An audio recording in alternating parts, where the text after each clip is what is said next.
je défie aujourd'hui de trouver une institution qui fonctionne de manière aussi transparente. Alors ça doit choquer, probablement. En tout cas, c'est une gouvernance peut-être qu'on n'est pas forcément habitué à connaître dans les institutions.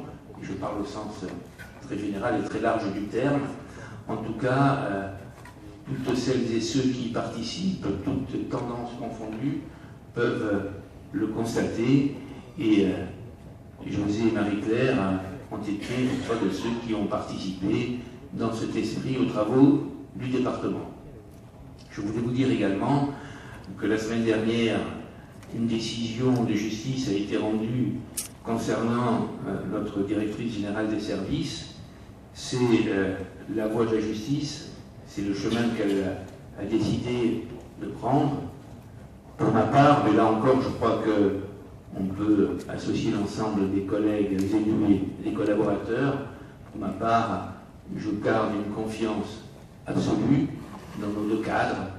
Et je rappelle que le principe de présomption d'innocence vaut pour tout le monde. Je ne suis pas certain que tout le monde soit sur le même chemin de la co-construction. En tout cas, nous y apportons très régulièrement, et je peux presque dire quotidiennement, notre part à l'édifice. Là encore, toutes tendances confondues. Et nous n'avons pas toujours en écho les mêmes retours. On a même parfois de manière injuste, parfois de manière erronée, parfois de manière mensongère, des retours sur notre action, mais c'est malheureusement le chemin que certains veulent prendre.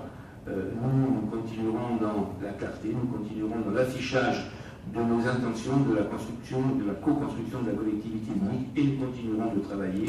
Et je remercie toutes celles et ceux qui participent à ces travaux de co-construction. Alors, ces deux cadres ont sollicité la protection fonctionnelle. Elle rentre tout à fait dans les critères d'attribution de ce dispositif. Et c'est donc de manière tout à fait logique que l'Assemblée départementale s'est prononcée favorable. Nous avons totalement confiance dans nos cadres. Le principe d'innocence prévaut pour tout le monde. Ce sont deux directeurs qui ont été dans leur action, dans leur activité à mes côtés depuis mon entrée en fonction, et je continue de croire totalement en eux.